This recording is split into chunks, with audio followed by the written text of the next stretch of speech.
Start ही नहीं हुआ क्या? 11 या लिंक अभी डाल क्लास स्टार्ट हो गई।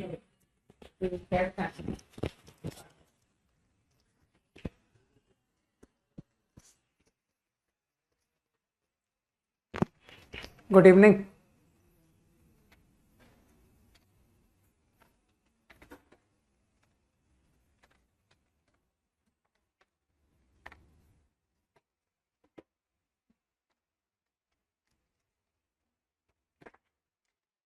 एक्सरसाइज 1 तो फिनिश कर चुके हैं ना हम, है ना।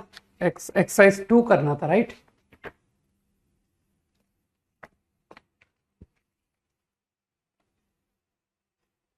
ठीक। Question 1 to 5, any doubt? No. अब पहले मैंने एक्सरसाइज 2 कॉल कर दिया, तो पहले एक्सरसाइज 2 डिस्कस कर लेते हैं। Question number 2 extremely easy.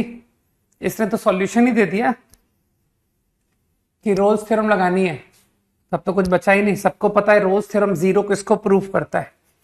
Rolle's theorem derivative को प्रूव करता है। तो इसके इंटीग्रल को फंक्शन मान लेना और 0 और 1 पर वैल्यू दिखा देना कि सेम आ रही है। ठीक है।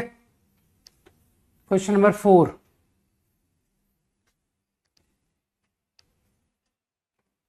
ये भी बनने लायक क्वेश्चन था।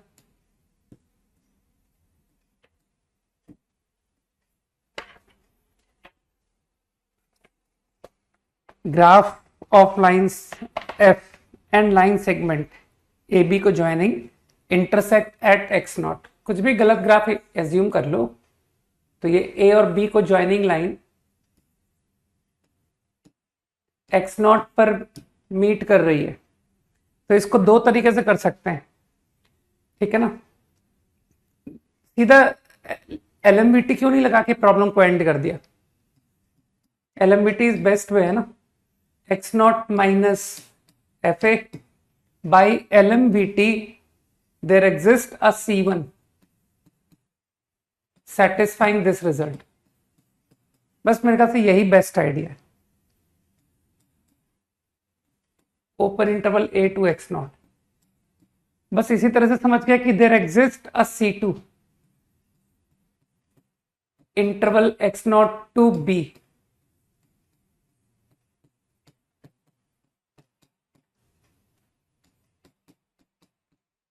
लेकिन अब जिसको अकल है वो समझ पा रहा है कि ये जो दो नंबर्स है ये दोनों इक्वल है, क्योंकि they both represent slope of line, है ना। तो मेरे ख्याल से अब मैं बोल दूंगा by Rolle's theorem there exist a C by Rolle's theorem over F dash X function where double dash of C is 0। कुछ लोग समझ गए कि सर एफ डैश C1 और एफ डैश C2 बराबर लिखा तो है, ठीक है ना।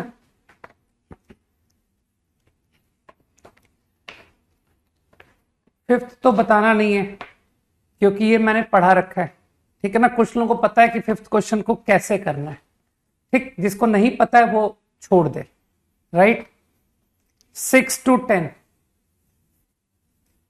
नोट्स ढूंढो जा करके कि कहां बताया था। Up to 10 only. सेवेंथ बस मैं रीडिंग कर देता हूं। एफ एक्स अपॉन एक्स को ही जी एक्स फंक्शन बोल देना और सीधा रोल्स थ्योरम लगा देना कि X not open interval A B में होगा जहां जी डैश एक्स नॉट 0। अब जिसको क्वेश्चन रूल आता है ना लगाना, एफ एक्स अपॉन एक्स पर क्वेश्चन रूल, उसका आंसर आ जाएगा, ठीक।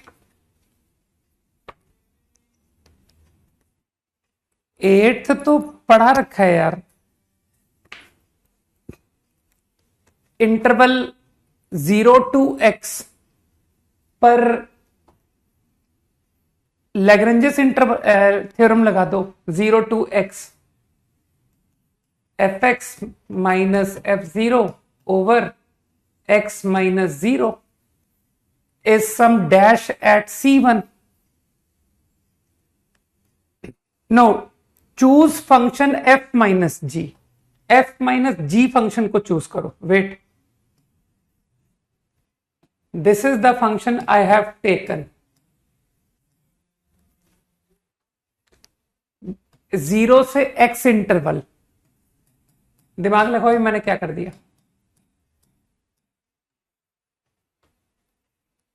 सही. और बाय लैग्रेंजेस बोल दो there exist some C1 where this will happen. ऐसे क्वेश्चन कराए थे मैंने. वेरिएबल इंटरवल लेना बताया था मैंने कि we can do problems like this. 0 to x LMVT and I think dash at C1 dash at f dash g dash पर रिलेशन है. f dash minus g dash is less equal to 0. तो I guess less equal to 0. मुझे लगता है इससे answer आ गया होगा. Make use of f0 and g0. Done. Using LMVT.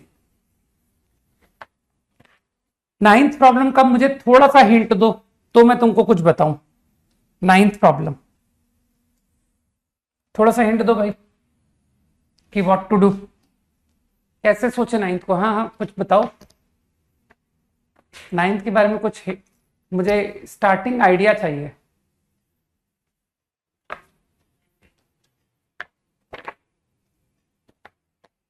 अरे थोड़ी तो अकल लगा लेते कि सर कम से कम 2 बार LMVT लगेगी.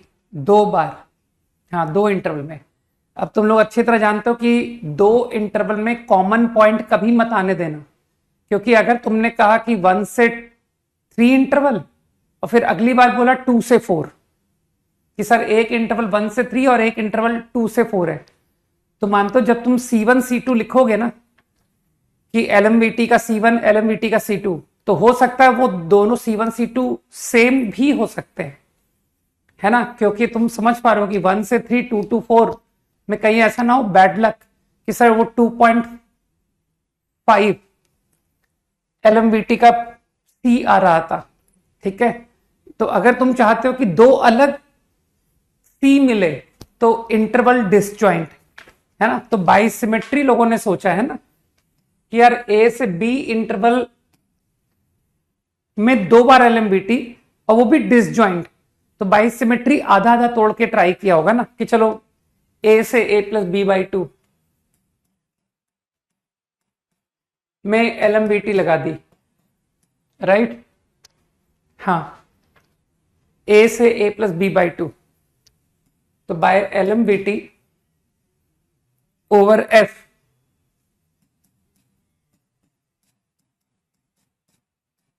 डिफरेंस देख लो कितना बना. B minus A/2 is some derivative at some C1. सही है.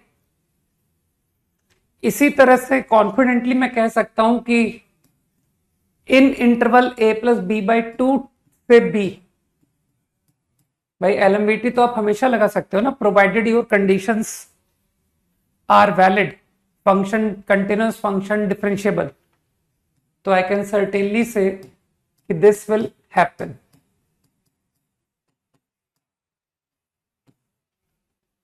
Difference I guess obviously difference तो सेम ही होगा ना. आधा आधा इंटरवल था एट C2. फाइन. अब मुझे ऐसा लगता है कि इफ आई ऐड तो मेरा प्रॉब्लम कंप्लीट हो गया. यहां से तो खत्म हो गया question. Dash at C1 C2. अब खुद करो. तो इफ यू ऐड तो दिख रहा होगा कि सर ये टर्म तो कैंसिल हो गई. This term gate cancelled. I get FB minus FA upon B minus A/2 and making use of this condition FA FB B, तो 2 आ रहा है. सही. क्या तुमको फील हो रहा है कि सेम क्वेश्चन को एक और बेटर लुक देता हूं. हो गया प्रॉब्लम, हो गया. आंसर 2 आ गया. I can ask you to prove कि प्रूव करो there exist n number C1 से Cn सेटिस्फाइंग दिस रिजल्ट. ये भी प्रूव करने को मैं तुमसे दे सकता हूं. तो कई लोग फील कर गए कि सर अब की बार वही ए बी इंटरवल को n पार्ट में डिवाइड कीजिए और सबको बराबर लीजिए ताकि सिर्फ एफ डी और एफ ए बचे, बीच के नंबर्स कटते चले जाएं। तो कुछ लोग समझ पा रहे हैं कि A to n equal with b minus a upon n, LMVT like this.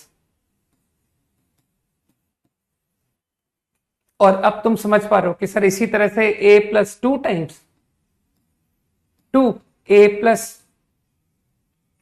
1 into ऐसे चलता जाएगा एंड सबको व्हेन आई ऐड तो डिनोमिनेटर तो सबका सेम ही रहेगा b minus A upon N, and you will understand कि F A will remain and last F B will remain, तो F B minus F A upon this. तो कुछ समझ में आया कि same problem sum up to n पर भी पूछा जा सकता था and answer this time will be n। तुम लोगों को क्वेश्चन नंबर 10 की बहुत खास बात बताता हूं, है ना, ये एनसीईआरटी का क्वेश्चन है। बीच बीच में चैट देखते रहा करो।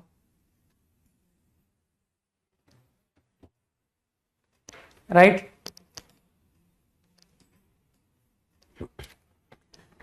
टेंथ क्वेश्चन में कुछ लाइन ऑफ थिंकिंग है, बहुत अच्छा क्वेश्चन है। तुम लोग को सरप्राइज हो गया है ना कि यार एनसीईआरटी में इतने अच्छे क्वेश्चंस कब से आने लग गए। तो चिंता मत करो, तुम्हारे बोर्ड एग्जाम में अब ऐसे क्वेश्चंस पूछे जाएंगे। राइट,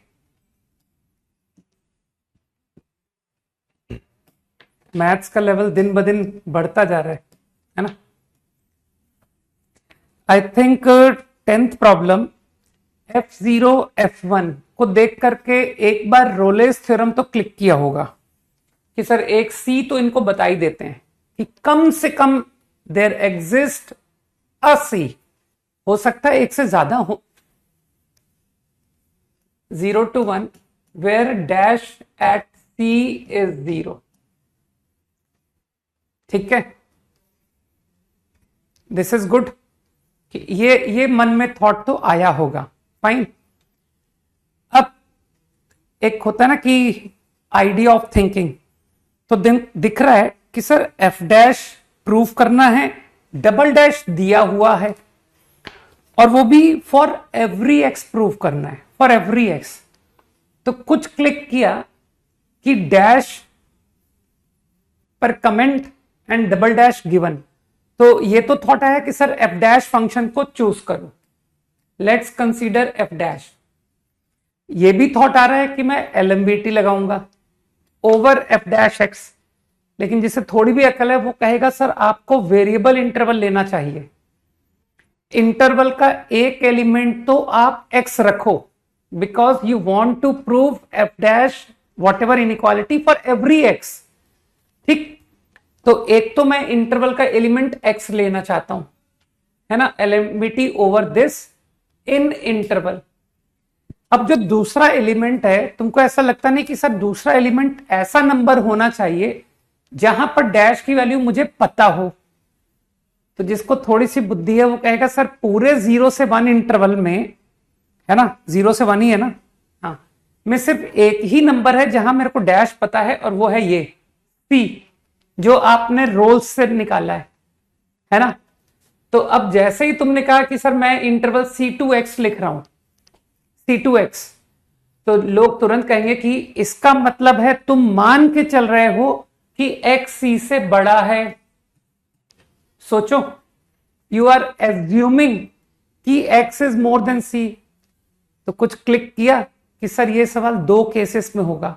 क्यों? 0 to 1 इंटरवल में there are numbers which are less than C, there are number which are more than C। कुछ याद करो कि ये थॉट हम पहली बार थोड़ी कर रहे हैं, ऐसा थॉट हम क्लास में प्रॉब्लम करते वक्त लगा चुके हैं। तो I am going to solve problem in 2 cases. My X is like this, my X is like this. कुछ दिमाग में गया, ठीक। Now if your X satisfied, so applying LMVT, there exists a C1 अब तो एकदम क्लियर है, बस ये थॉट आना, बस इतना ही था प्रॉब्लम में कि सर थॉट जैसे ही आया प्रॉब्लम खत्म। अब तो जो कह रहा है करते जाओ, तुमको मॉड एफ डैश में इंटरेस्ट है और मॉड एफ डबल डैश दिया हुआ है, तो एवरीवन विल से कि सर ये कर लीजिए, है ना, इसे 0 पुट कर लीजिए and mod F double dash की कंडीशन यूज कर लीजिए लेस इक्वल टू 1। तो I get mod F dash is less equal to, I think ये एक पॉजिटिव क्वांटिटी है। If I cross multiply inequality same. अब कुछ लोगों को अकल है कि ये x और c ये दोनों ही 0 से 1 इंटरवल को बिलोंग कर रहे हैं, तो अगर दोनों नंबर 0 से 1 के विदिन होंगे तो दोनों का जो डिफरेंस है ना वो पक्का 1 से छोटा होगा। आराम से सोचना कि दो नंबर है जो 0 से 1 में लाई कर रहे हैं, तो bigger number minus smaller number का डिफरेंस गारंटी 1 से कम होगा। मेरे ख्याल से मैंने प्रूफ दे दिया for all x c to 1, और यहां भी अब तुम समझ गए कि sir same way I can prove here also कि there exist a c2 by LMVT।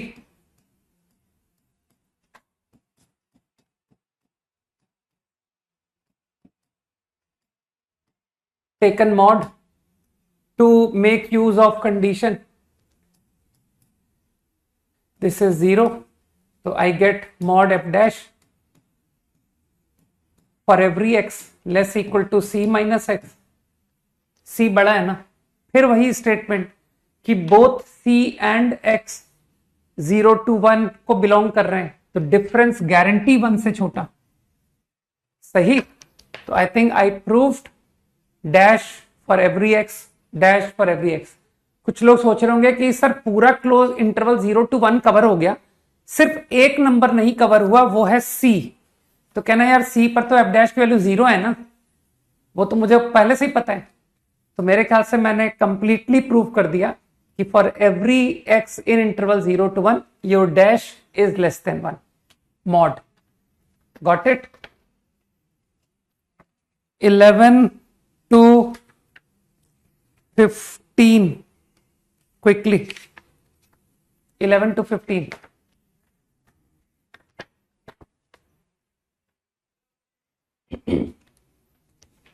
Any doubt? Quickly, 11 to 15।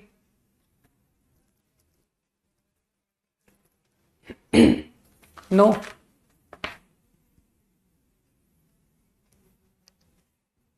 तुम्हारा चैट अगर नहीं चलेगा तो बेचारे सवाल कैसे लिखेंगे? नहीं चल रहा है, इतनी देर तक ये शांत रह ही नहीं सकते। 13, 11, 13, 15 ऑड नंबर प्रॉब्लम। 11 तो खुद कर लो, ठीक है ना, कि सर एक सवाल तो हम करेंगे अपने दम पर, और अगर बिल्कुल दम नहीं है तो सर हम कुछ भी नहीं कर पाएंगे। हम लोग मेंस के परसेंटाइल, जो कट ऑफ परसेंटाइल है, हम उसमें भी नहीं आएंगे।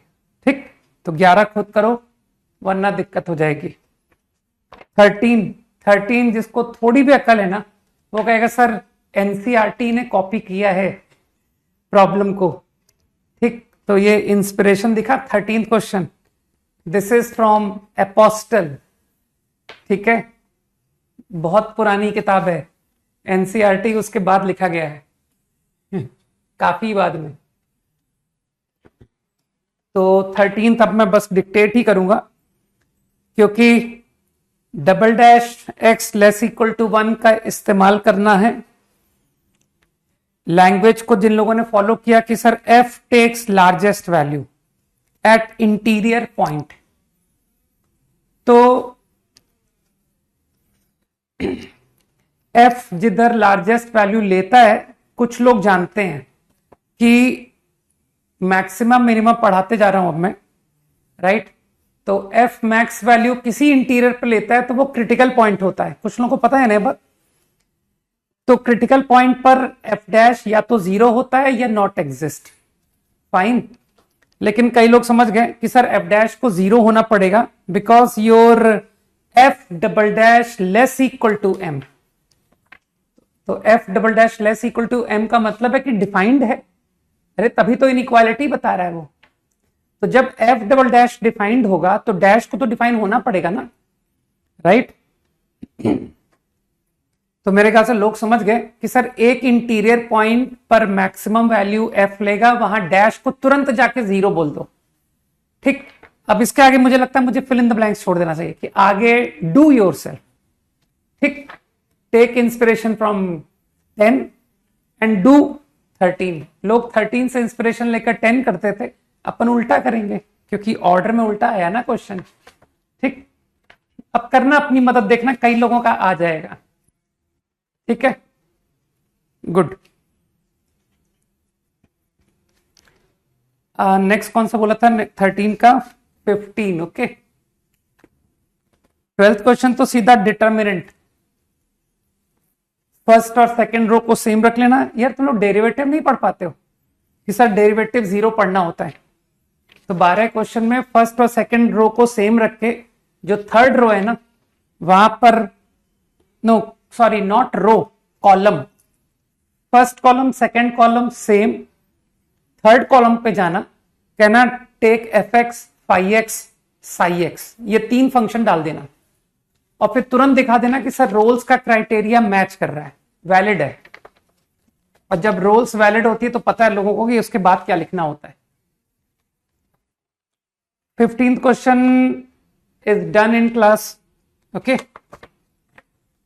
तुम सोच रहे होगे कि सर 15th क्वेश्चन इनइक्वालिटी तुम प्रूव कर चुके हैं, लेकिन ये कैसे प्रूव करेंगे? ई की पावर पाई, पाई की पावर ई, तो ये बेमतलब का क्वेश्चन है।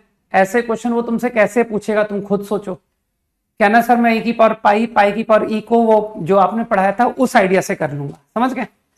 लेकिन जो लोग फिर भी जीके बढ़ाना चाहते हैं कि यार क्या करूं कि ये इनइक्वालिटी प्रूव हो जाए, ठीक, तो मैं तुमको एक्स बता देता हूं। ये जो 1 + x है ना, इसको मैंने पाई बाई ई रखवा दिया था कि पाई बाई ई 1 + x, सही है? तो इसका मतलब तुम समझ गए कि x किसको लिखना है।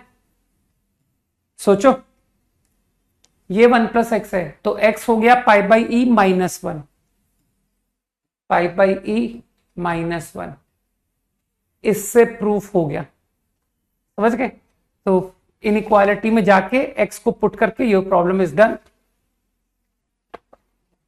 16th प्रॉब्लम,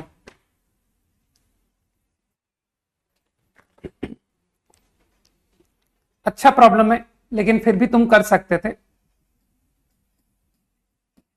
ठीक,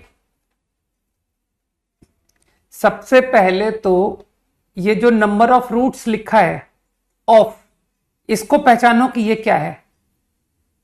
find minimum number of roots of equation.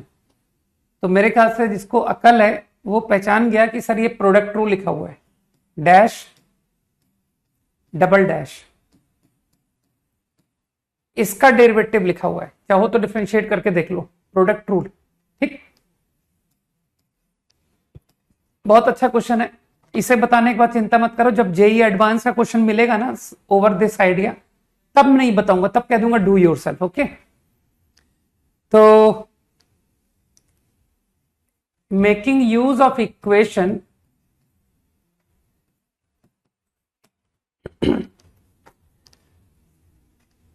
F dash पर कमेंट है तो आई डिफरेंशिएट, गेट लाइक दिस। अब मेरे ख्याल से इस इक्वेशन की मदद ले रहा हूं, जो इंफॉर्मेशन है डैश 0 इज 0 से मानते हो डैश एट 6 0 आ गया। I think this result is true for every x. तो एक्स को 0 रखने से मुझे ये मिल गया कि सर ये भी होगा। इंफॉर्मेशन का यूज करते जाओ, डैश एट 2 0 होने से डैश एट 4 भी 0 आ गया, है ना? डैश एट 5 0 होने से डैश एट 1 भी 0 आ गया। कुछ लोग समझ रहे? अब मैंने एक नंबर अपनी तरफ से ढूंढा, मालूम? Go to this equation, put x equal to 3, जरा x को 3 रखना, पुट x इक्वल टू 3, तो f dash 3 is minus f dash 3। तो कुछ लोगों को समझ आया कि सर डैश एट 3 भी 0 आ रहा है, यहां तक ठीक। अब जिसको थोड़ी सी भी अकल है, ही विल से कि sir Rolle's over F dash fine in interval 0 से 1। तुमने 0 पर एफ डैश 0 बताया, तुमने 1 पर एफ डैश 0 बताया।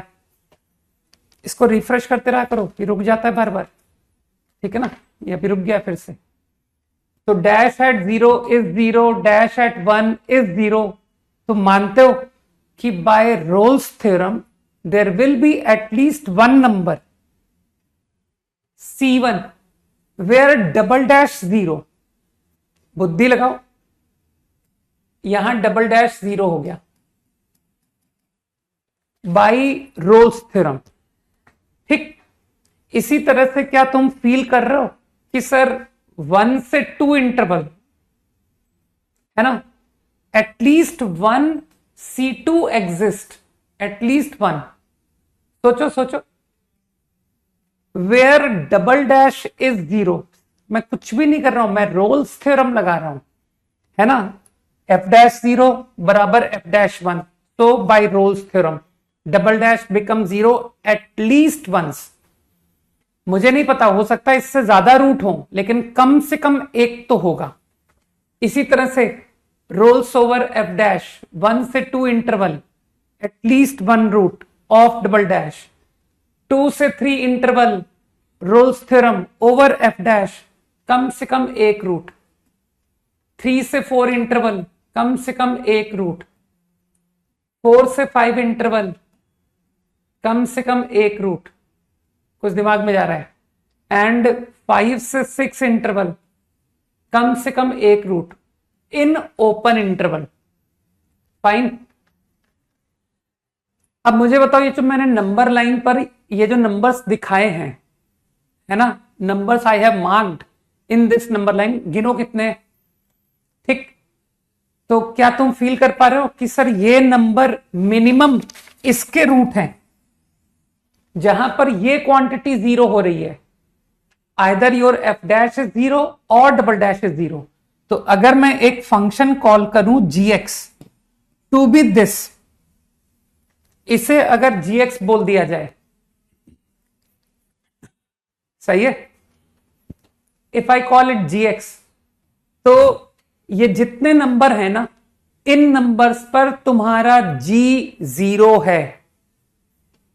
मेरे ख्याल से बात समझ में आई। तो अब तुम लोग फील कर गए क्या कि सर इससे अच्छा एग्जांपल रोल्स का कहां मिलेगा, है ना। These are the minimum roots of g and now I am going to apply Rolle's theorem over g, क्योंकि मेरा प्रॉब्लम था find minimum roots of g dash.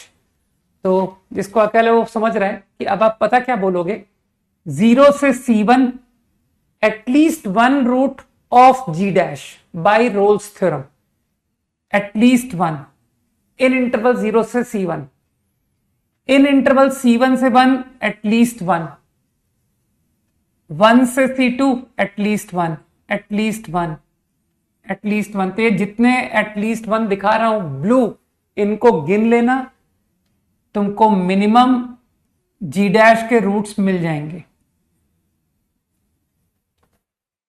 Count the blue ones, okay. These are the minimum solutions of g dash, है ना। Excellent problem, right, of Rolle's. गिनो blue, 1 2 3 4 5 6 7 8 9 10 11 12, minimum 12। नहीं, मेरे तो 12 हैं, मैंने तो गिन लिया 12 है। Any other up to 17? And करो भाई एक्सरसाइज 2 को quickly. Up to 1 7, any other doubt?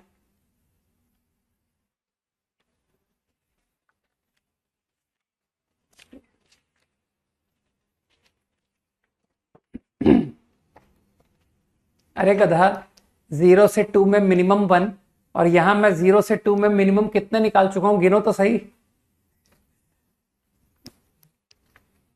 थोड़ा सा कॉमन सेंस लगाओ कि सर आपने 0 से 1 और 1 से 2 नहीं ले क्यों लिया, आपने 0 से 2 क्यों नहीं लिया? 1 7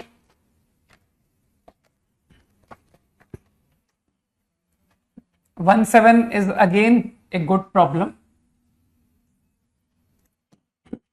ये वो प्रॉब्लम्स हैं जिनको क्लास में पहले कराया गया और फिर बिल्कुल ऐसा ही क्वेश्चन IIT एडवांस में करा दिया आ गया। ठीक, तो ये सेम क्वेश्चन 17 क्वेश्चन, ठीक, we have taken from a very good book and same question appeared in JEE advance in the form of paragraph. Okay, दिख जाएगा तुमको एक पर्टिकुलर ईयर में। एक्चुअली तुमको अभी क्या है ना, अभी तुमको क्या बोलते हैं, इंटीग्रेटिंग फैक्टर का उतना अच्छा कमांड है नहीं, क्योंकि तुमने डिफरेंशियल इक्वेशन तो सीखी नहीं। ठीक, और ये जो प्रॉब्लम है, this is a very good application of integrating factor. ठीक, तो integrating factor is very important actually.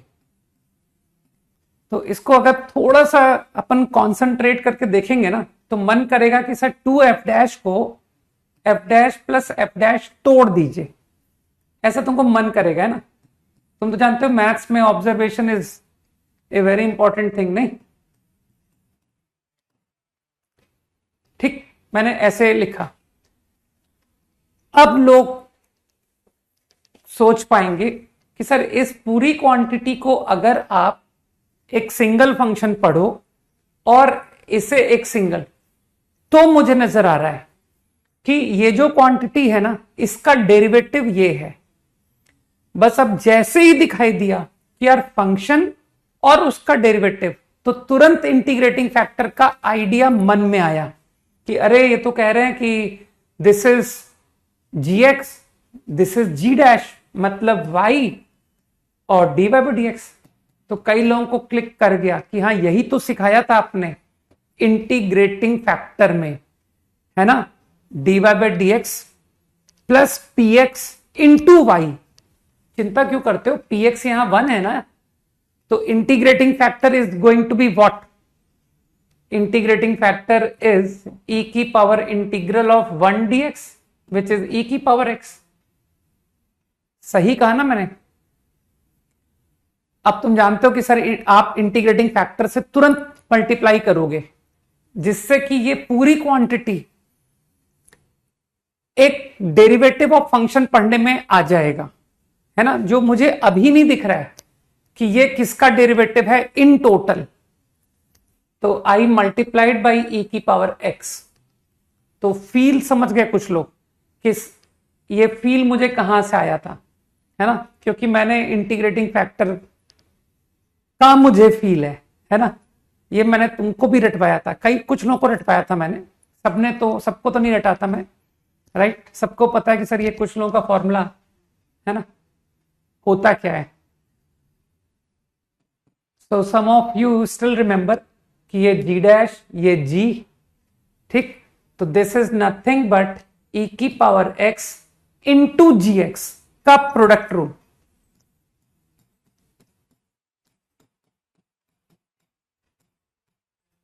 तो ये जो क्वांटिटी है ये पढ़ने में आ गई कि सर ये लिखा हुआ है।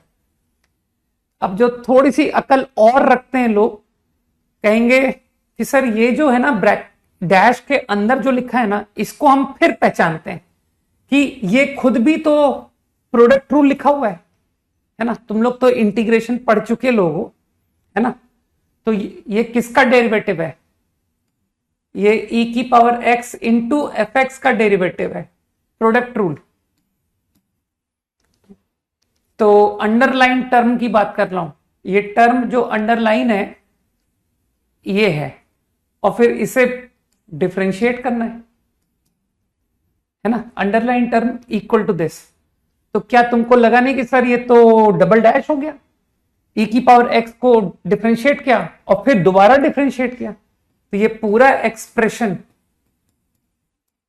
मुझको ये पढ़ने में आ गया।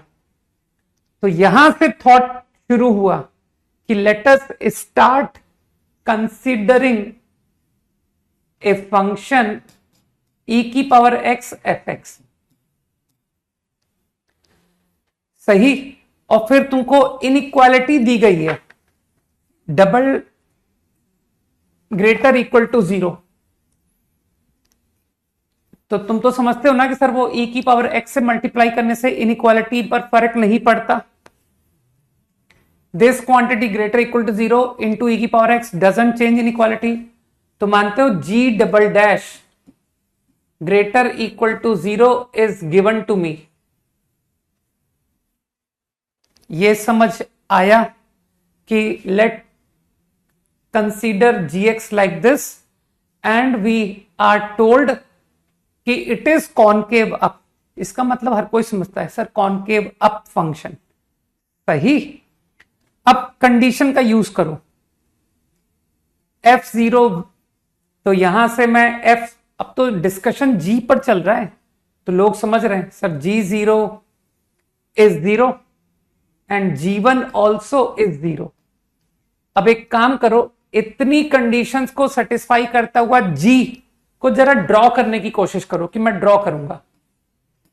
Try to draw the graph of gx और देखो तुमको क्या नजर आता है। तो जिसको अकल है वो समझ रहा है कि सर gx का फंक्शन 0 पर 0 1 पर 0 इन दो पॉइंट को ज्वाइनिंग ग्राफ होगा, ठीक।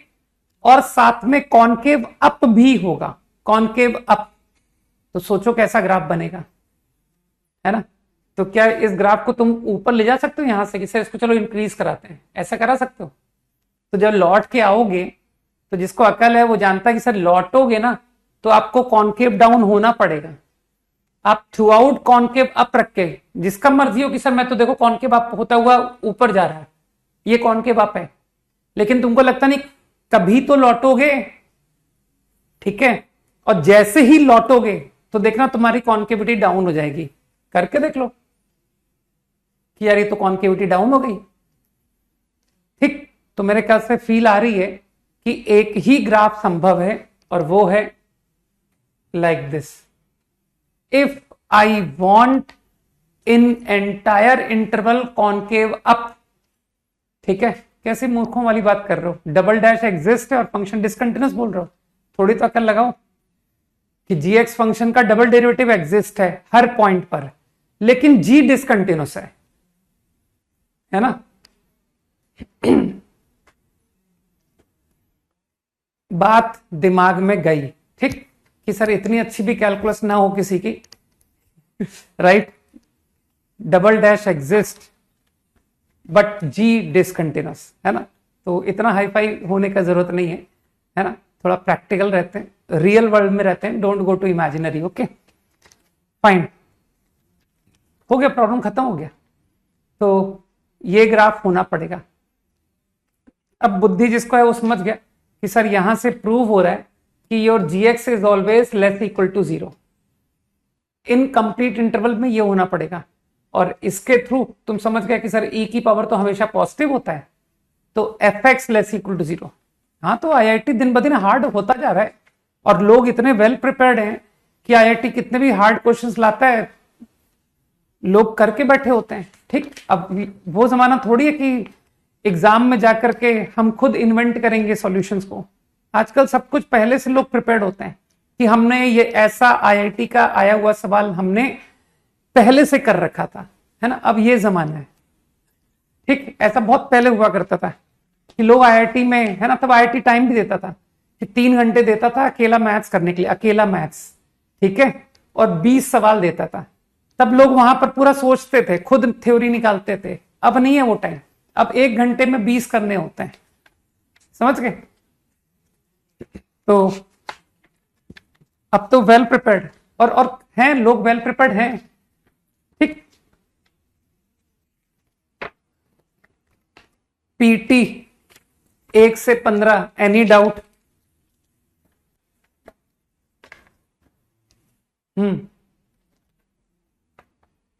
प्रोफिशिएंसी टेस्ट में डाउट आना नहीं चाहिए। 1 to 5 quickly. Proficiency test 1 to 5 no doubt. 6 to 10 7 में क्या यार तुमको डिफरेंशिएट करना नहीं आता होगा, इसका मतलब हो सकता तुम पढ़ते ही ना हो, है ना, कि सर क्लास का इलस्ट्रेशन हम डाउट पूछ रहे हैं। Okay, up to 10 no doubt. Okay, 11 to 15 12th। देखिए 12th क्या है। ओहो,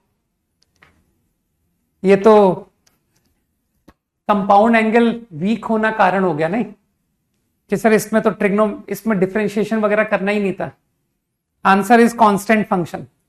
ठीक, लोगों को पता है कि मैं 2 डिग्री को कैसे हैंडल करता हूं, a minus B A plus B फॉर्मूले से करता हूं। तो कुछ लोगों ने कॉस स्क्वायर, एक कॉस स्क्वायर को लिख दिया 1 माइनस साइन स्क्वायर, और ये जो 2 कॉस लिखे ना इसको प्रोडक्ट इनटू सम लिख दिया। उसके बाद देखना ये कांस्टेंट आ जाएगा, एक्स पर डिपेंड ही नहीं करेगा। Discussion over, proficiency test up to 15 done. अरे अब 10 क्वेश्चन क्या करोगे पूछ के बता। 10th question, monotonically increasing proof करना है, कर दो, डिफरेंशिएट कर दो 2। अब तो तुम्हारे डिफरेंशिएशन के स्किल्स इंप्रूव हो चुके हैं। अब तो तुम्हें लॉग फंक्शन को देखते ही जो है कहते हो कि सर मैं तो इसको डिफरेंशिएट ही नहीं करूंगा, मैं तो इसको ओरली आपको आंसर बताऊंगा कि ये होता है ना। तुमको तो रिवर्स डिफरेंशिएशन आता है। ठीक, इस लॉग आंसर को देखा और कहा कि यार ये पहचाना हुआ फॉर्मूला है, log of x plus under root x square a square. पहचान लिया कि ये तो integral dx upon root a square plus x square, तो इसका डेरिवेटिव ये होगा। बस अब जिसको बुद्धि है वो जानता है कि सर ये 1 से बड़ा, ये भी 1 से बड़ा, तो ये 1 से छोटा है, ये भी 1 से छोटा है। तो 2 में 1 से लेस घटाओगे तो ये टोटल 2 से लेस हो गया ना दोनों का सम, तो ये गारंटी पॉजिटिव है। Got it. फंक्शन इंक्रीजिंग है अपनी पूरी डोमेन में। ठीक, पूरी डोमेन में इंक्रीजिंग है। बस करो, बहुत बता दिया। अब रिवर्स मत जाओ कि सब क्वेश्चन नंबर 3 बता दो, नहीं। चलो, लास्ट क्लास कुछ हम लोग मैक्सिमा मिनिमा कर रहे थे, right.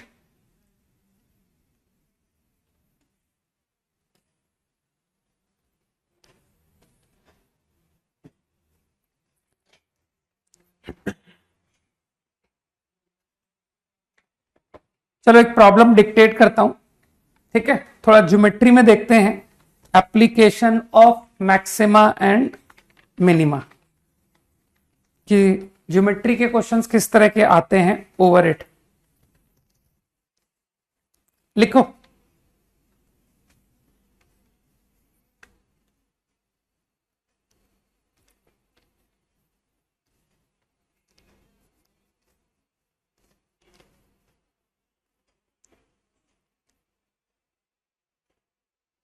find the semi vertical angle,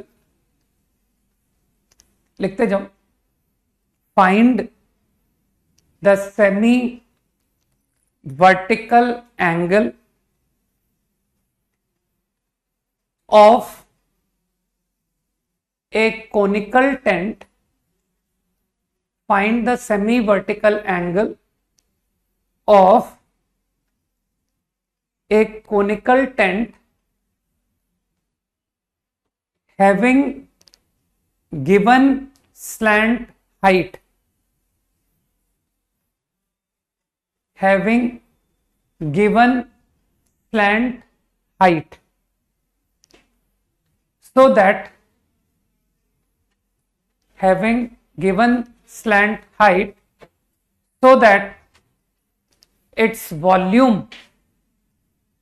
so that its volume, so that for which its volume is maximum, for which its volume is maximum. Find the semi-vertical angle of conical tent having given slant height for which volume is maximum. करो,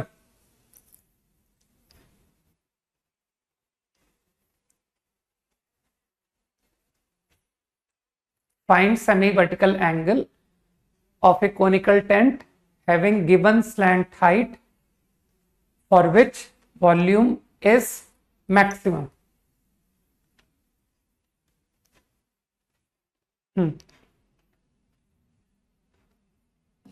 करो करो, try करो।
क्या बात है, बड़ी जल्दी कर दिया यार।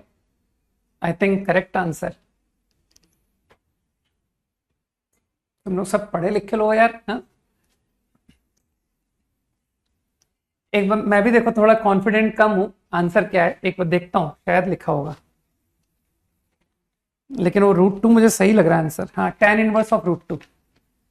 हाँ, cos इनवर्स में लिख रहा हो तो 1/√3 करेक्ट। एक बार साथ में सॉल्व करते हैं ना, एटलीस्ट एक आइडिया हो कि कैसे प्रोसीड करते हैं मैक्सिमा मिनिमा प्रॉब्लम्स में। कौन कौन से तो फैमिलियर हो?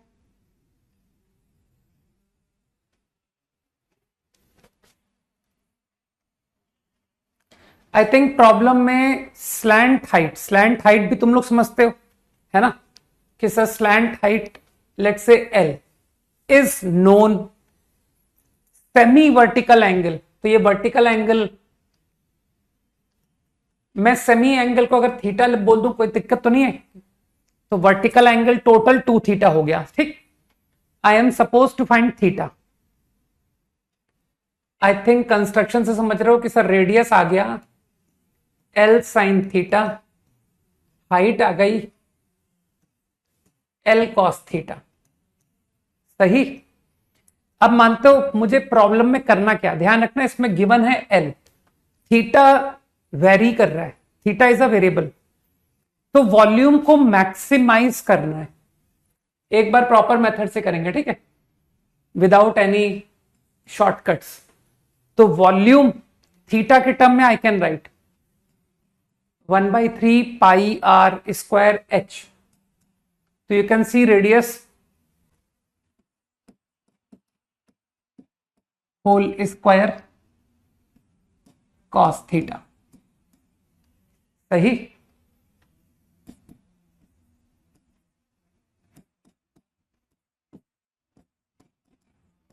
Sign square theta cos theta.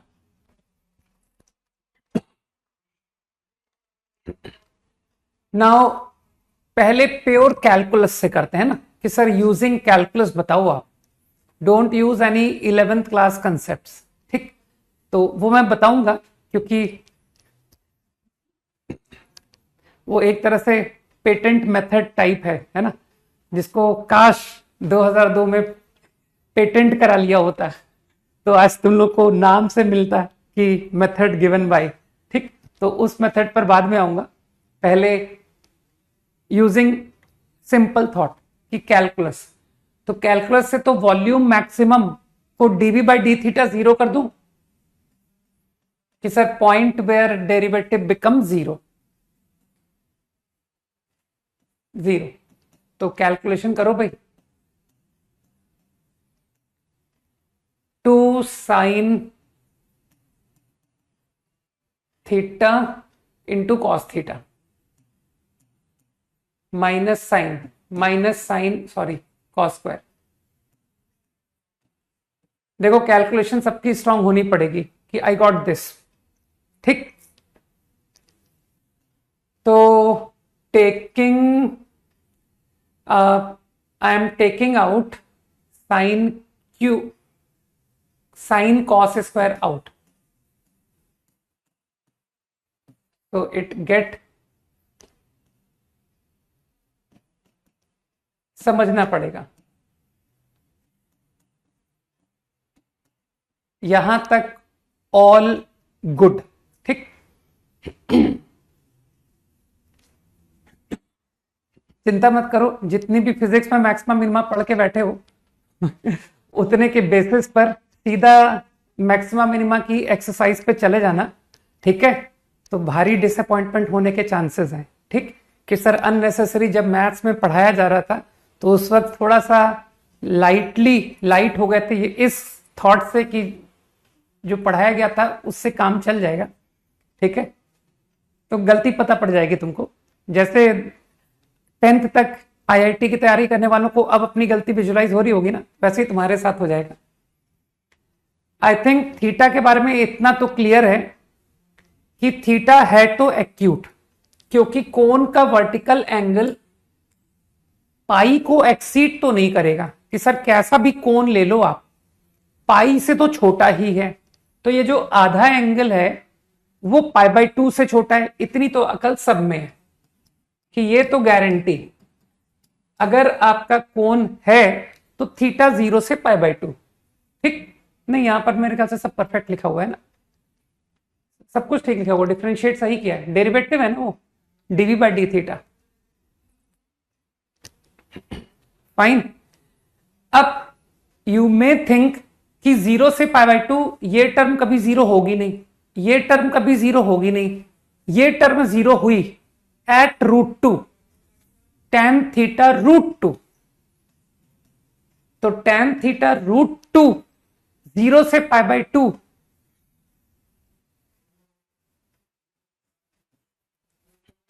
tan inverse √2, सही।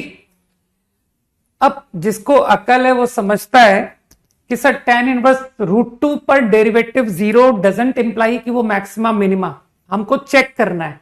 यहां तो डेरिवेटिव 0 आया, अब लेफ्ट में देखते हैं।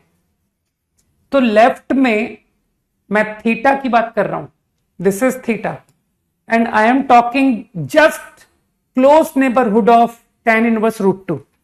तो tan इनवर्स √2 तुमको पता है ना, 0 से π/2 में tan थीटा बढ़ता है, तो इन the left of this your tan theta value is less than √2, सही, लेस देन √2। तो 2 minus tan square become positive, in the left it is positive, in the right 2 minus tan square theta is negative।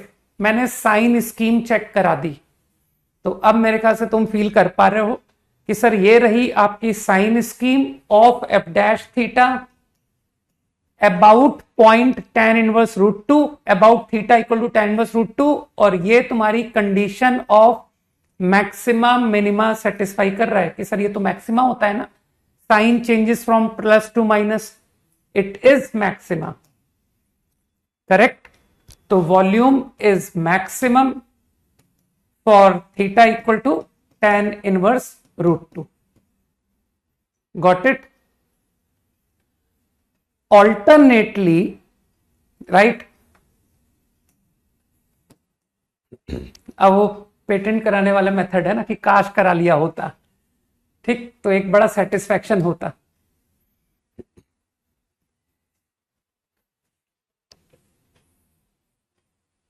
मेरा सारा concentration is over this term, ठीक, कि sir इसे maximum कराना है, greatest कराना है, ठीक। तो मल्टीप्लाइड, अच्छा ये पॉजिटिव भी है, तुम जानते हो कि interval which I am talking about your numbers are positive, ठीक। मल्टीप्लाइड देखने से तुमको ऐसा लगता होगा ना कि सब जो नंबर मल्टीप्लाई होते हैं उसको लेकर के ज्योमेट्रिक मीन की फीलिंग आती है, राइट। अब मुझे थॉट आ रहा है कि काश प्लस में कोई रिजल्ट होता भाई, जीएम एएम सम प्रोडक्ट, तो कोई ऐसा फॉर्मूला जो मैं साइन और कॉस में जानता हूं, वो भी सम में, जिसकी मदद से मैं इसे मैक्सिमम दिखा पाऊं। तो मेरे ख्याल से मुझे सिर्फ एक ही फॉर्मूला आता है, और वो भी 10th क्लास में सिखाया गया था, sine square plus cos square is 1। सही। लेकिन तो अब मैंने क्या किया, मैंने कहा यार ये तो इवन पावर है, तो लोग समझ गए कि व्हाट आई विल डू। मैंने कहा कि तुमको ये मैक्स कराना है ना, तो स्क्वायरिंग कर दो। Let us go for this term sine 4 cos square. बस अब तुम सभी लोग समझदार हो कि सर अब आप क्या करने वाले हो। अब हम खुद जानते हैं कि what is the next step. So I am going to write sine square theta by 2, sine square theta by 2, ठीक है। साइन की पावर 4 लाना है ना भाई, तो 2 साइन स्क्वायर मल्टीप्लाई करोगे तभी तो साइन की पावर 4 आएगा। एंड कॉस स्क्वायर को मैंने नहीं डिस्टर्ब किया, जगह कम है क्या, चलो प्लस कॉस स्क्वायर थीटा। तो यू वेरी वेल अंडरस्टैंड कि sir 3 numbers by AM GM arithmetic mean is greater equal cube root. Multiply किया ना, बाय 4 लिख दो, sine square by 2 sine square by 2 into cos square. You understood this, cube root. So AM greater equal GM, I know this inequality. So sine 4 cos square, करो इसको, ये 1/3। तो अब inequality तो तुम समझ जाओगे कि सर क्रॉस मल्टीप्लाई, दोनों साइड क्यूब कर दिया, तो 1/27। This is what I get. अगर मेरी कैलकुलेशन में कोई एरर हो तो देख लो, ठीक। ये रीअरेंजमेंट वाला पार्ट तुम खुद समझ जाओगे कि after this how do I get come to this result. Sine square into cos theta is less equal to 2/3√3। तो मेरे ख्याल से जो मैं ढूंढ रहा था कि इसका मैक्स वैल्यू, तो तुमको लग रहा है कि sir this quantity maximum is equal to this number. सही। तो greatest value of this equal to, fine. अब तुम जानते हो कि आई ऑलवेज चेक, मैं हमेशा चेक करता हूं कि ये इसके बराबर कब, वरना कोई तुमको बोलेगा कि sine theta less equal to 2 is a right statement, लेकिन साइन थीटा की highest value 2 is wrong statement. Sine theta तो कभी 2 होता ही नहीं। समझ पा रहे हो? तो आई वॉन्ट टू नो कि when is this quantity equal 2/3√3, ये कब होगा। तो तुम जानते हो ना अच्छी तरह से कि सर इसके लिए आपको एम और जीएम को बराबर करना पड़ेगा। Equality hold when M is equal to GM, तो और एम जीएम बराबर कब होता है, terms are equal. Sine square by 2 is cos square. तो you can do like this also कि सर हो गया सवाल, tan स्क्वायर थीटा बराबर 2, तो आंसर √2।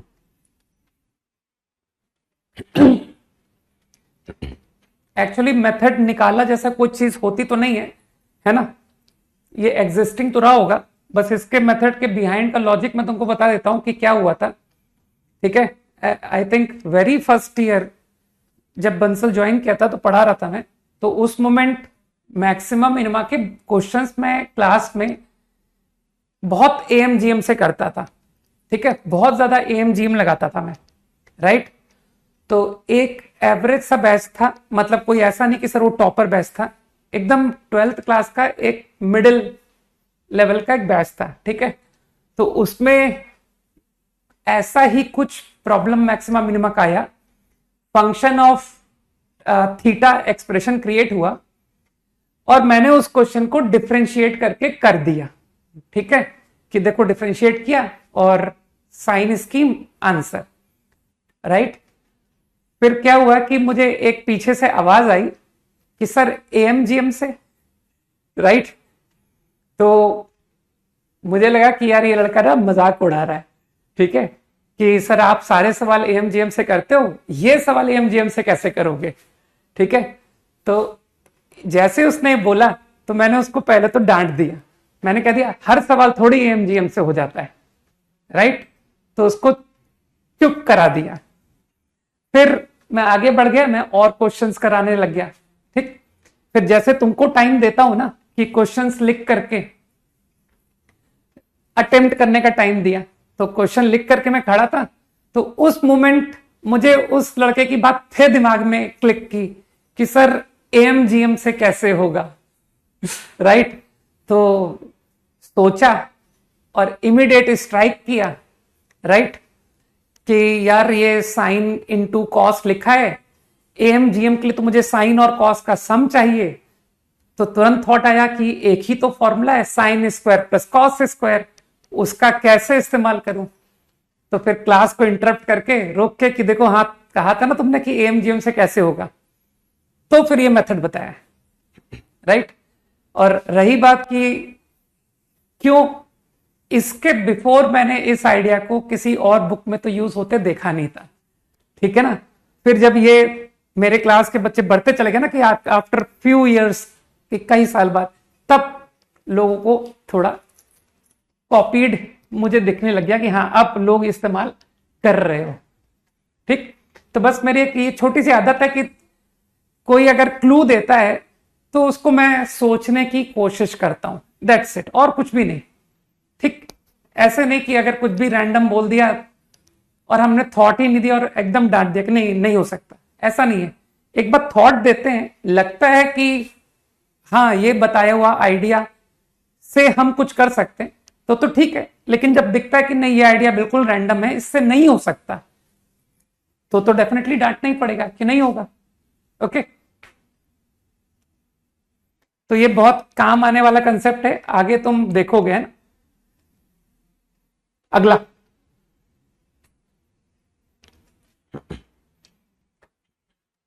Quickly,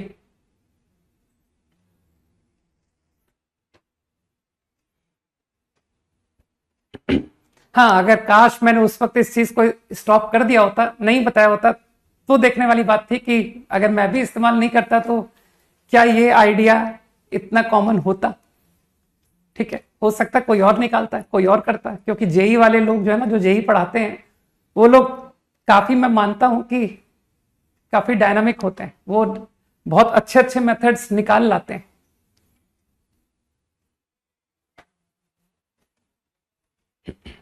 quickly,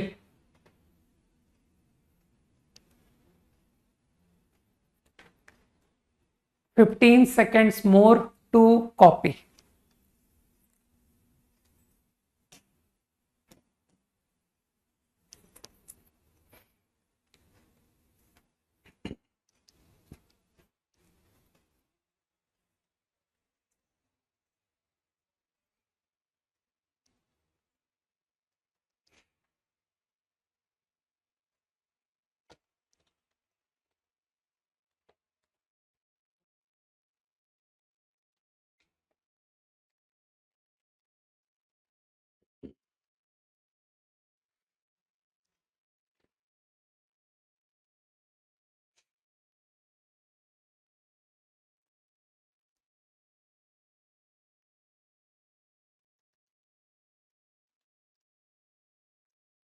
Copied.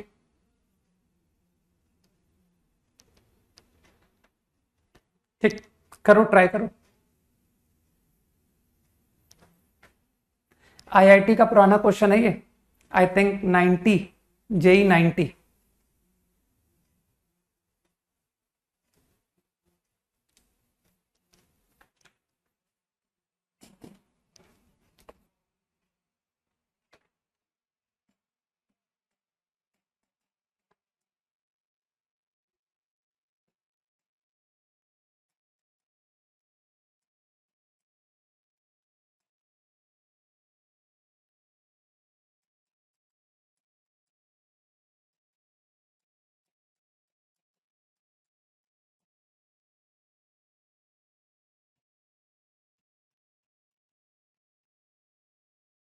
वैसे आजकल के स्टूडेंट जो होते हैं ना, वो कुछ आइडिया ही नहीं देते।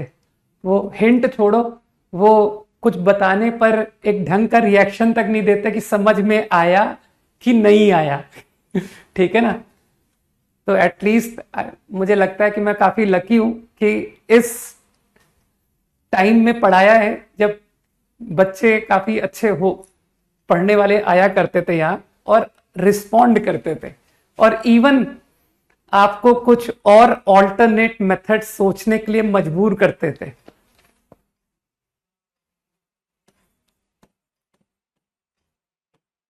तो इसमें कोई डाउट नहीं है कि जो भी पढ़ाने का हम लोग का वे डेवलप्ड है, that is due to students only.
हो गया, good.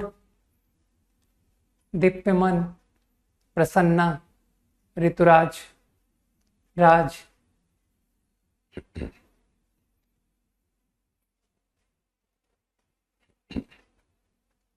Good. I think mostly सभी का आ गया ना।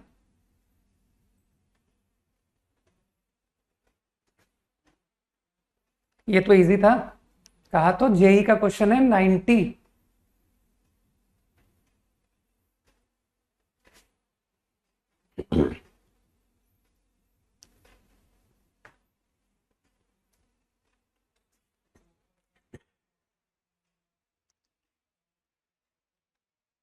हाँ हाँ, मामूली से ज्योमेट्री लगेगी और क्या।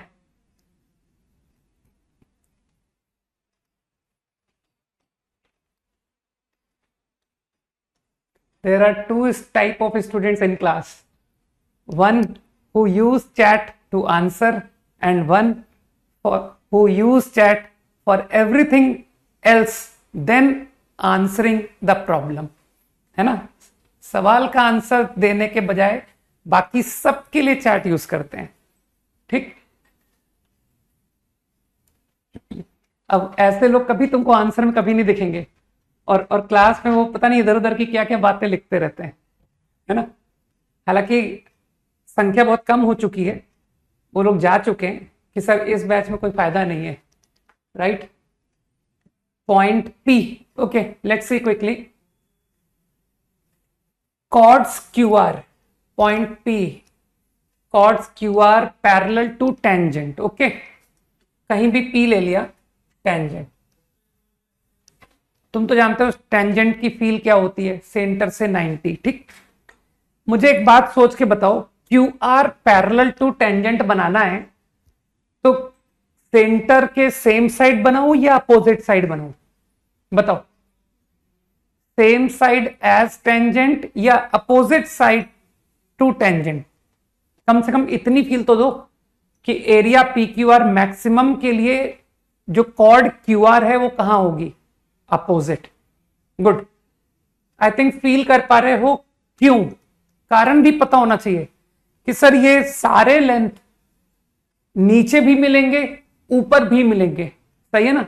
लेकिन जिसको अकल है वो फील कर रहा है कि सर यहां पर अगर आप लोगे तो हाइट कम आएगी, और बेस लेंथ जो भी आप यहां लोगे वो लेंथ मैं आपको यहां भी दे दूंगा, ठीक है ना।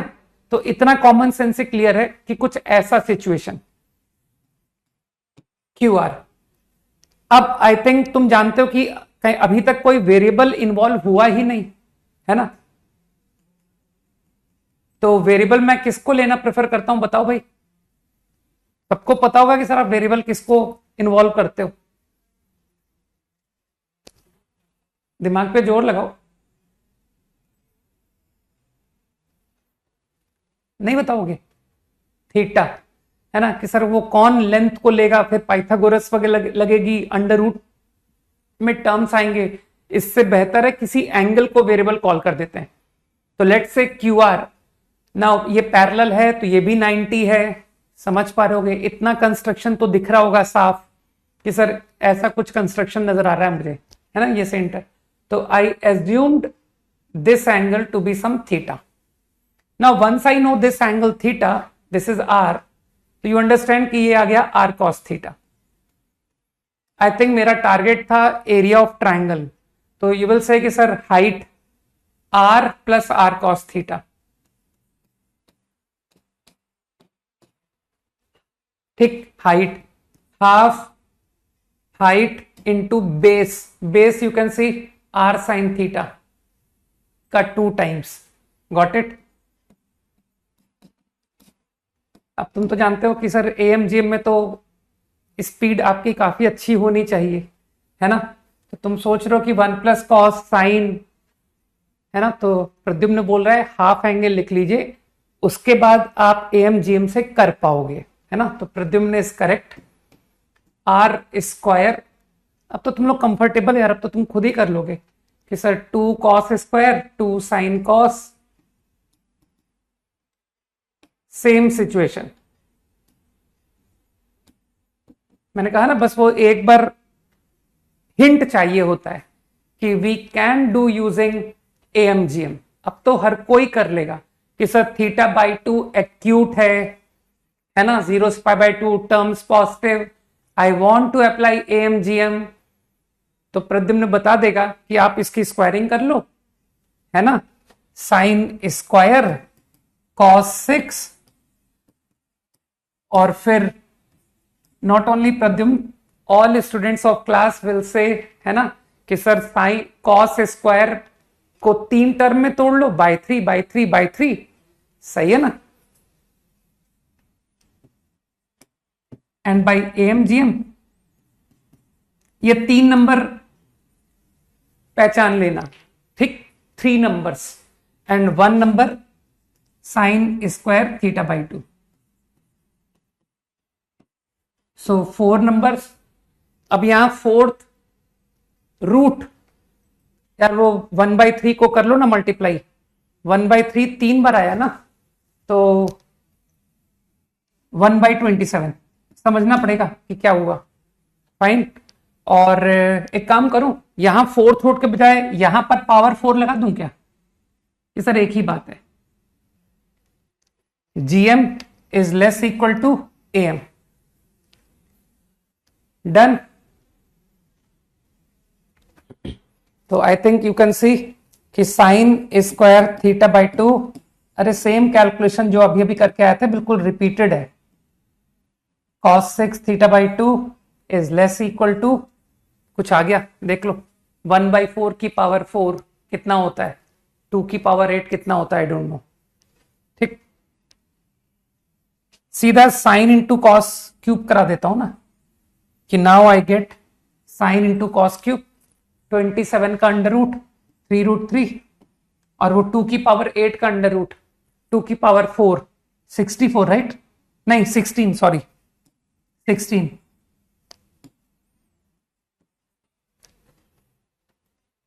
कैलकुलेशन पार्ट तुम्हारा है 2 की पावर 4, वो मैंने अंडर रूट ले लिया ना, तो मेरे ख्याल से समझ गया ना कि सर ये वैल्यू मैक्स आ गई, less equal to 4r square into this, तो your answer is 3√3/4r square. So I think this is the maximum area. Now when I get that maximum area कब आया? ठीक, तो तुम जानते हो मैं हमेशा चेक करता हूं condition of equality, I always talk about. तो area equal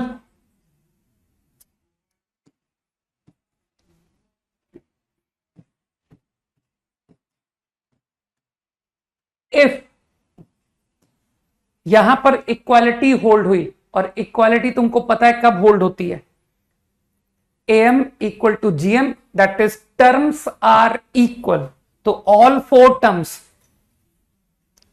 cos square by 3 is equal to sin square. तो I think tan theta by 2 is 1/√3, तो एंगल इज π/3. ठीक, पहले से मान के नहीं कर सकते ना, वो प्रूव करना था. ठीक, आईआईटी का सब्जेक्टिव क्वेश्चन था, अगर कोई ऑब्जर्वेशन से करके चला आता तो उसको सिर्फ आंसर करेक्ट ऑब्जर्व करने के आउट ऑफ 5.5 देता. ठीक, कि खाली तुम्हारी ऑब्जर्वेशन के क्या नंबर दूं, तुमको प्रूफ करना है ये, राइट. तो प्रूफ पर अपने को ध्यान देना है कि how we get the max area.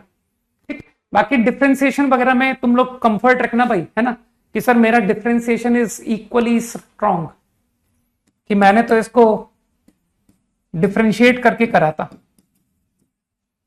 कि ये आया आपका एरिया. ठीक भाई, I am good in 11th class mathematics as well as calculus. Sir calculus भी मेरा इक्वली स्ट्रॉन्ग है. Got it. अरे बोर्ड में मत लगा देना, बोर्ड में नंबर नहीं देंगे वो, बिल्कुल नहीं, गलती से भी मत करना. बोर्ड के लिए मैंने शायद सजेस्ट किया हुआ है कि सॉल्व्ड एग्जांपल्स देखो, वो जिस मेथड से करते हैं ना वही मेथड करके आना, वरना नंबर नहीं मिलेंगे. dA/d theta. ठीक है, तो आई थिंक 1 + cos × cos.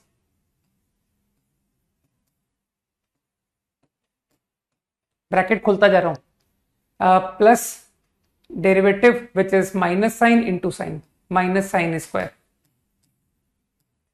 सही है ना, डिफरेंशिएशन सही है. अब जिसको अकल है वो इसको कॉस में क्वाड्रेटिक रीड कर ले जाएगा कि सर ये क्रिएट हो रहा है 2 cos स्क्वायर प्लस कॉस -1. एक बार देख लो, मैंने अगर कोई कैलकुलेशन मिस्टेक की है तो, राइट. ऑब्वियसली यार तुमने साइन स्कीम नहीं पढ़ा, डेरिवेटिव टेस्ट पढ़ो ना जाकर के, फॉर मैक्सिमा मिनिमा पढ़ाया तो है. आई थिंक इसके फैक्टर्स हो रहे हैं 2 cos -cos,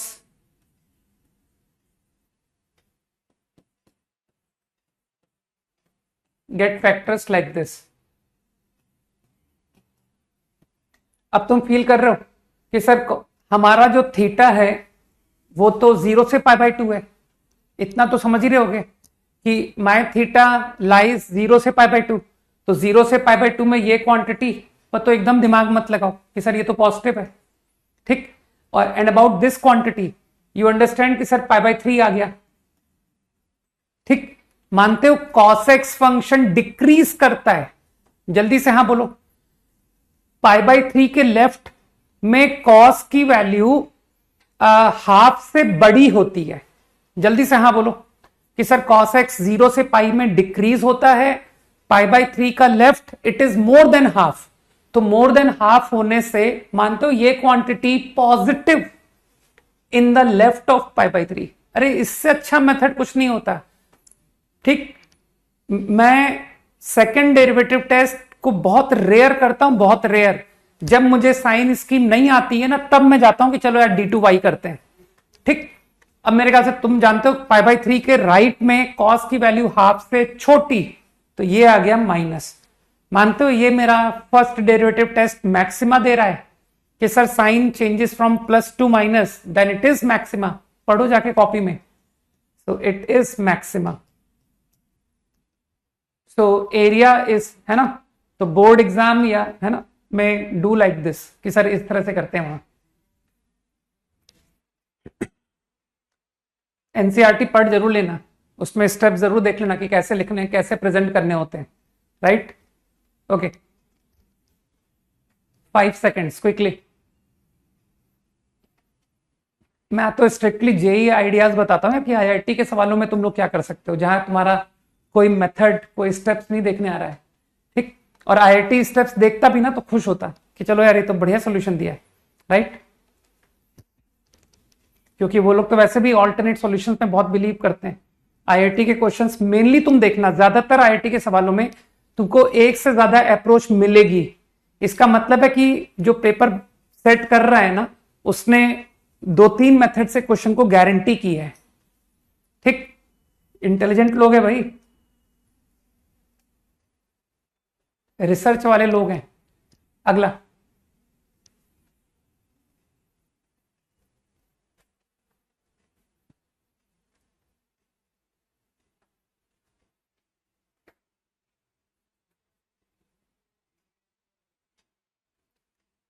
सही है A5।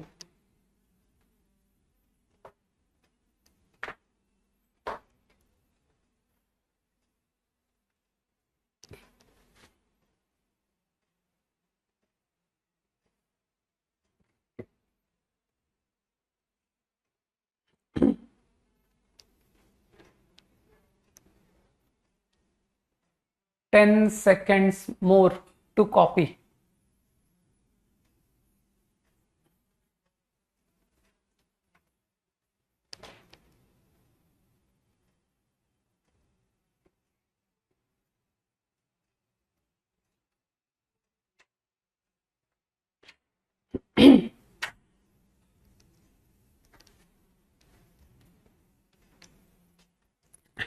कॉपीड है, करो ट्राई करो बाकी लोग।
नहीं, मैक्सिमम का आंसर गलत लिखा है, ठीक है ना।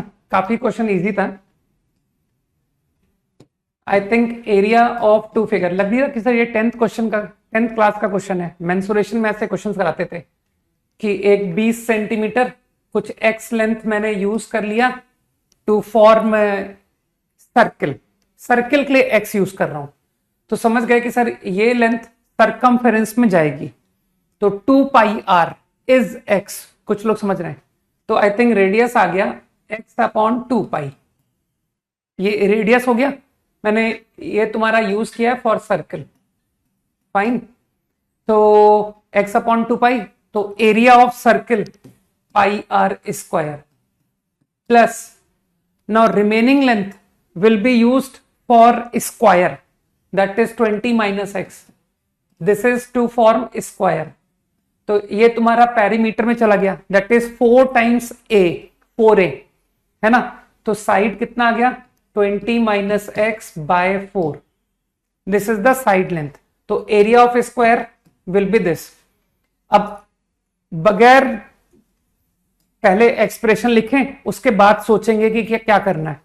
तो एक्स स्क्वायर कितना आ गया यार ये 4 पाई, कैलकुलेशन करनी पड़ेगी।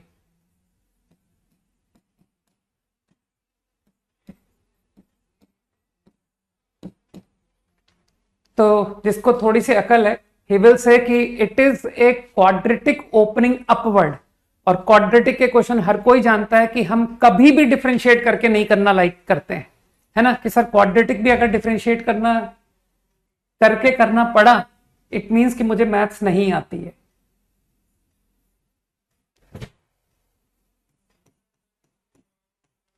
ठीक, तो इतना बुद्धू किसी को नहीं होना है कि क्वाड्रेटिक को भी डिफरेंशिएट करके मैक्सिमा मिनिमा के क्वेश्चन कर रहे हैं हम, नहीं।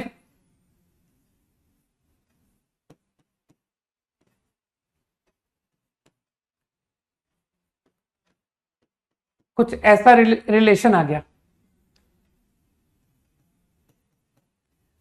अब तुमको ये भी पता है कि अबाउट एक्स आई नो कि x belong only to interval 0 से 20। टोटल लेंथ 20 थी ना, तो एक्स के बारे में इतना जानता हूं। अब ध्यान से देखो, ओपनिंग अपवर्ड पैराबोला, ठीक। To talk about in interval 0 से 20 आई वॉन्ट मिन। तो सबसे पहले वर्टेक्स को चेक करें कि सर इसका वर्टेक्स इंटरवल के रिस्पेक्ट में कहां है। तो आई गेस इसका वर्टेक्स जो है 20 पाई अपॉन 4 प्लस पाई। तो कुछ लोग इतना तो समझ गए कि ये है तो सर इंटरवल में, ठीक। तो इसका मतलब है parabola upward is minimum at vertex. तो आपका मिनिमम का answer part 1 will happen at this x. बुद्धि लगाओ। तो your part 1 total a minimum at x equal to this. Calculation clear. अरे वर्टेक्स पर सबसे छोटी वैल्यू आती है, ठीक। Now I think second part, तुम लोग जानते हो कि सर वर्टेक्स के अबाउट सिमेट्री होती है ना। तो वर्टेक्स से अवे अगर होगे तो मैक्स वैल्यू आएगी। सोचो सोचो, ये रहा ग्राफ। तो मुझे बस इतना डिसाइड करना है कि 0 एंड 20 में वर्टेक्स से अवे कौन है, राइट। तो इस नंबर के बारे में सोचा जाए कि ये नंबर 10 के रिस्पेक्ट में, अरे मिडिल पॉइंट 10 है ना यार। तो क्या तुम ओरली देख सकते हो कि सर ये क्वांटिटी 4 पाई से बड़ा होता है, तो ये जो डिनोमिनेटर है ना ये 2 पाई से बड़ा है। तो मानते हो ये जो मैंने ब्रैकेट किया है ये हाफ से छोटा है। तो जिसको अकल है ही विल अंडरस्टैंड कि सर ये 10 से छोटा नंबर है। तो इसका मतलब वर्टेक्स तुम्हारी 10 से कम आई है, ठीक। ये जो भी नंबर है ये 10 से कम है। तो मानते हो 0 से 20 इंटरवल में graph your parabola will look like this कि sir 20 compared to 0 is away. तो समझ गए मैक्स आंसर कब आया। मैक्स आंसर आया when x equal 20। Got it. तो मेरे ख्याल से बात समझ में आई कि टोटल मैक्सिमम के लिए पूरा का पूरा फिगर सर्कल बनाना पड़ेगा। x पूरा 20 हो गया ना, 5 सेकेंड्स क्विकली। क्वाड्रेटिक के सवाल मैं कभी डिफरेंशिएट नहीं करूंगा, है ना। तुमने देखा था global maximum global minimum problem मैंने दिया था, है ना। इवन तुमने और भी क्वेश्चन देखे होंगे कि सर मैक्सिमा मिनिमम में जब भी क्वाड्रेटिक आ रहा है ना, तो हमको डिफरेंशिएशन की आवश्यकता नहीं है। तो इसीलिए, है ना, 11वीं वाले अपने जूनियर्स को जाके समझाओ कि स्ट्रॉन्ग करके जाना, ठीक। कैलकुलस जो है मैक्सिमम तुम्हारे 11th क्लास के आइडियाज से बहुत इजी हो जाता है। तभी तो कहता हूं calculus is the easiest branch, maths का सबसे आसान सेक्शन। ट्रिग्नोमेट्री, अलजेब्रा, ज्योमेट्री, देखो सब तुम्हारे काम आ रहे हैं। Solving calculus problems quickly.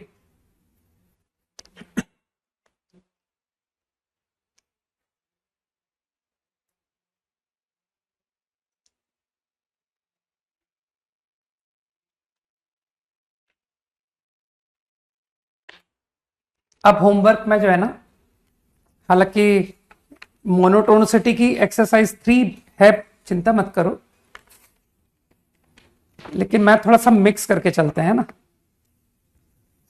ये सर टेंजेंट नॉर्मल का भी होमवर्क थोड़ा मिक्स करके चलते हैं।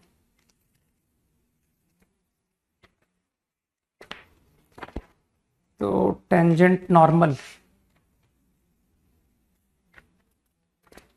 ये प्रोफिशिएंसी टेस्ट बे मतलब में एकदम टाइम खराब करने वाली चीज डाल रखी है।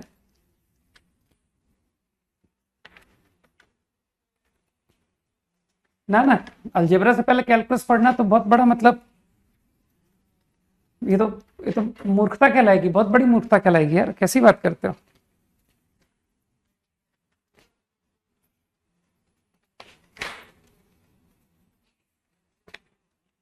यही तो कारण है कि सर वो 9 से जो बच्चा तैयारी कर रहा है उसकी फर्स्ट रैंक क्यों नहीं आ रही है, उसकी 5000 रैंक क्यों आ रही है, इतनी मुश्किल से क्यों सेलेक्ट हो रहा है। और वहीं 11th में तैयारी शुरू किया जो बच्चा, वो कैसे सेलेक्ट हो जा रहा है। यार एक ने 11th से स्टार्ट किया, एक ने 9 से, 9th वाला तो बहुत ही किसी तरह से पीछे की रैंक ला पा रहा है ना। लेकिन 11th 12th में ढंग से एकदम मन लगा के पढ़ने वाला बच्चा बढ़िया रैंक ला रहा है, ठीक है ना।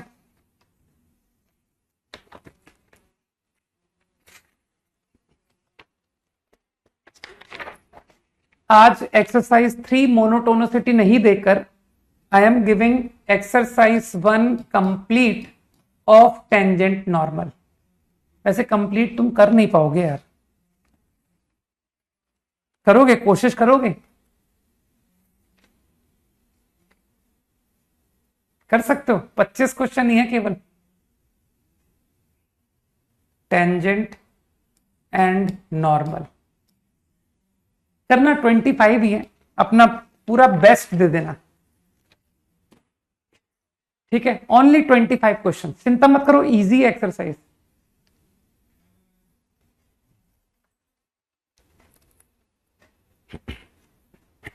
अरे वो उन टॉपर्स की बात मत करो, सिंगल डिजिट वाले, ठीक है ना।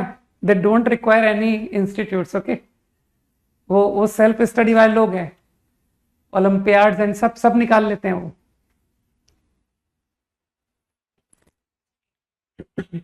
उनको तो 9-10th में एग्जाम दे दिया होता ना जेई का, तो वो 10th में ही निकाल चुके होते, ठीक। और 10th में भी उनकी रैंक जो है ना विद इन 50 तब भी आ जाती। तो गॉड गिफ्टेड वाले बच्चों से कंपैरिजन नहीं करना है, राइट। मेहनत करके बनने वालों से करना है कि सर उनका तो दिमाग ही इतना बढ़िया है, नहीं। ऐसे कुछ एक होते हैं हर साल गॉड गिफ्टेड ब्रेन, ज्यादा नहीं होते, कुछ एक होते हैं। हो गया answer. First problem is too easy.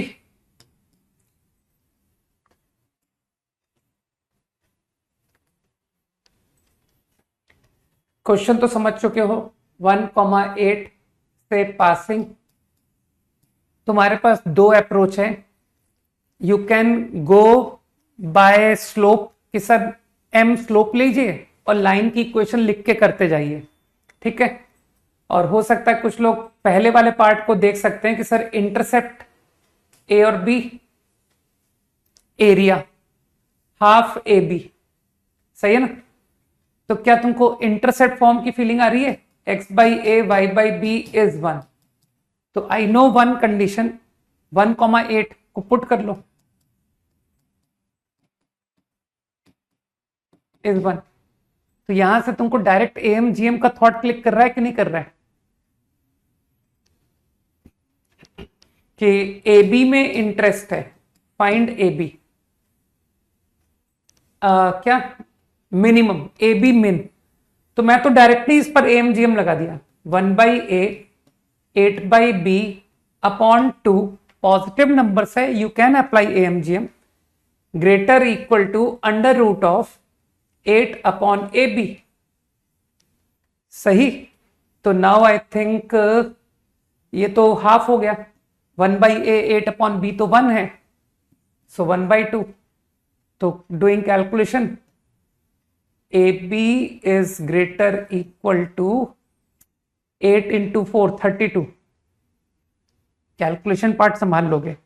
तो delta is greater equal to 16, है ना। और कब आया delta equal to 16? If your terms are equal, 1 upon A बराबर 8 अपॉन बी। तो मानते हो इससे b बाई ए की वैल्यू 8। लोग समझ रहे हैं कि सर जो लाइन की इक्वेशन है उसका स्लोप, तुम तो जानते हो यार, लाइन तुम पढ़ करके बैठे हो, slope is minus B by A. तो मानते हो for first part slope is -8। तो for first part answer y -8 x -1 और स्लोप कितना बताया? -8। ठीक, बहुत तरीके हैं, बहुत। ठीक, एक मेथड पर रिस्ट्रिक्टेड नहीं हो तुम बिल्कुल भी। तुम कह सकते हो कि मैंने स्लोप m लेके किया है, तो बस मैं आइडिया दे रहा हूं। ऑल्टर और बाकी के 2 पार्ट तुम घर से करके आना, ठीक है। जो भी तुमको आइडिया आए उससे करना, करके आना इसको। तो m slope y -8 m x -1, obtain this point, y को 0, 1 -8 बाई m, कॉमा 0। तुमको डायग्राम से समझ आ रहा होगा कि m नेगेटिव होना चाहिए। फिगर को देख के समझ में आ रहा होगा कि sir m should be negative. Now this point x को 0 रख करके 8 -m, ऑल गुड। तो area half base height 1 -8 by m into 8 -m, सही। अब यार कैलकुलेशन है, m -8 का whole square upon m minus common 2, ये आया। ठीक, कंफ्यूज मत होना, ये पूरी क्वांटिटी नेगेटिव है, ये भी नेगेटिव, ये भी नेगेटिव। होल स्क्वायर खोल दें क्या? अगर होल स्क्वायर खोलूंगा, एक मिनट मुझे सोचने देना। m स्क्वायर, हाँ होल स्क्वायर खोल के हो जाएगा। m स्क्वायर मतलब m minus half common, m square plus 64 minus 16। देखना मेरी कैलकुलेशन ठीक है। अब इस बात का टेंशन मत लो कि सर ये तो नेगेटिव नंबर है, सही है ना। तो नेगेटिव नंबर पर एएमजीएम कैसे लगाने? तो मत लगाओ, तुम पॉजिटिव पर लगाओ। I think -m -64 upon m, इस पर तो एएमजीएम लगा सकता हूं, ठीक है। Now it is done by 2। ठीक, छोड़ दूं? अरे ये ग्रेटर इक्वल टू आ गया भाई, तो माइनस से मल्टीप्लाई करके, ये माइनस को अंदर ले जाओ ना, क्यों दिमाग लगाते हो। Minus minus plus. लो, तुम्हारी टेंशन ही खत्म कर दी। अब लगाओ एएमजीएम कि सर इन दो पर एएमजीएम लगाया। ओहो, you will get the answer. ठीक, now attempt part 2 and part 3 कल डिस्कस करेंगे। ठीक है, चलो बाय, जय हिंद।